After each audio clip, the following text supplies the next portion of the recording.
Well, I think I'm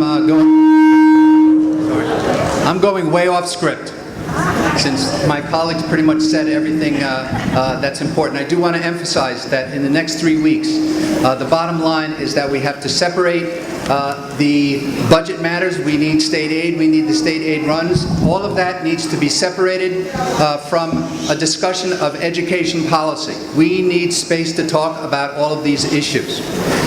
Related to this is a sense I think a lot of us share, that we're all held in contempt by the people who claim they're helping us. I want to talk about that for a little.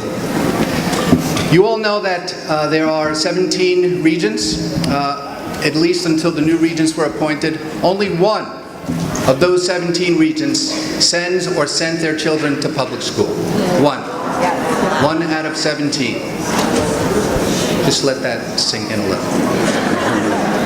Now, leave that to one side, that detail. I want to talk a little about the assessment mechanism. We're familiar with it, but there's a very interesting little thing in there, and as you know, the devil is in the details, and I just want to point it out. If a teacher's students fail to improve at a certain rate, and that rate is generated as an estimate by a statistical model, stick with me, it's just going to take a couple of minutes.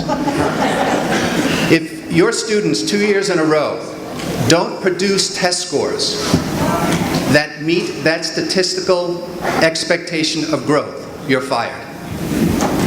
And if enough of you in a school don't meet it, you're fired and your principal is fired. Okay?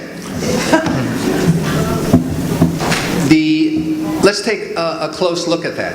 The American Association of Statisticians. This is the most prestigious organization of the folks who spend their time talking about this sort of matter, something that is pretty foreign to most of us. Turn the whole operation over to the Department of Motor Vehicles, since in 29 states, the most common job in 29 states now is truck driver. So maybe the DMV ought to take over education.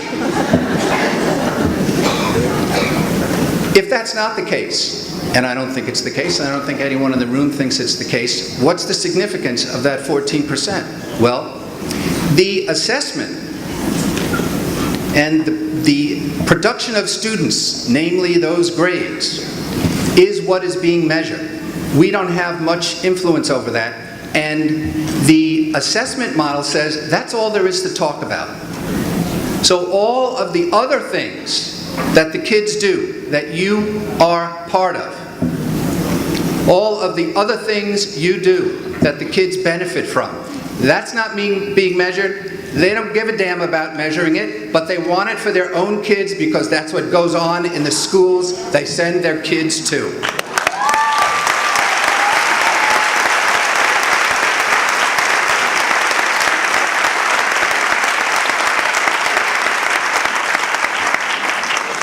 Maybe I'm just getting too old for this, but that is them saying this to me, and I don't like it.